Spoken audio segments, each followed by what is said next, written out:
नमस्कार दोस्तों। आज मैं इस बुढ़िया का कोई काम नहीं करूंगी।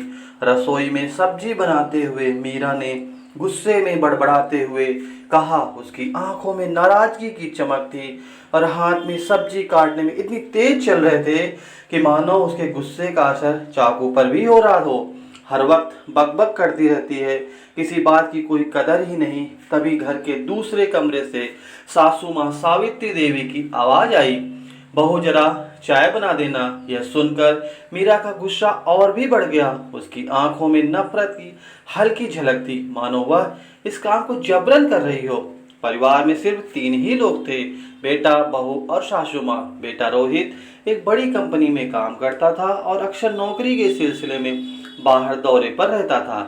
ऐसे में घर में सिर्फ मीरा और सावित्री देवी ही रह जाती थी, लेकिन इन दोनों के बीच अक्सर अनबन रहती थी। मीरा को सासू माँ की हर छोटी बड़ी बात पर टोका टोकी पसंद नहीं थी और सासू माँ को बहू की बेपरवाही और बातों का जवाब देना, दोनों के बीच का यह तनाव बढ़ता ही जा रहा था।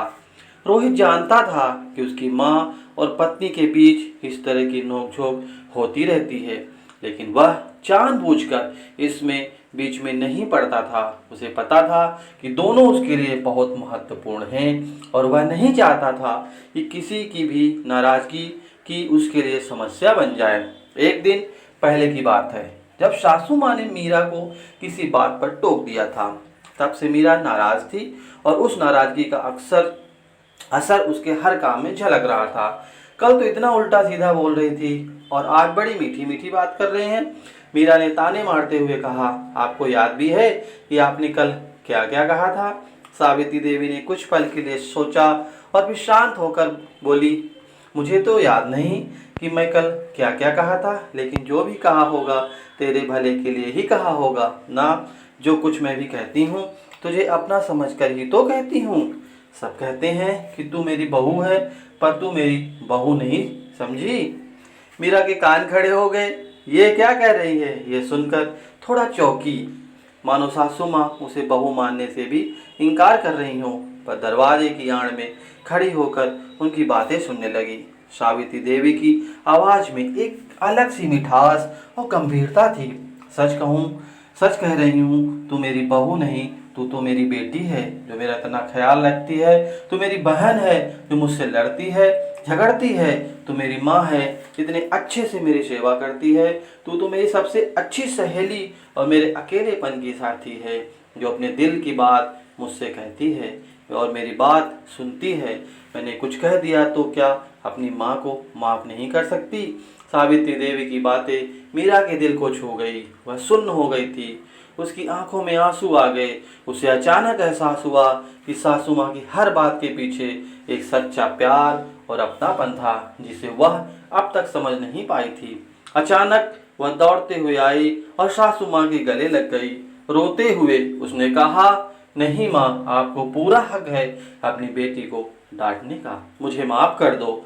दोनों की आंखों में आंसू बहने लगे, मानो सारे गले शिकवे धुल गए हों।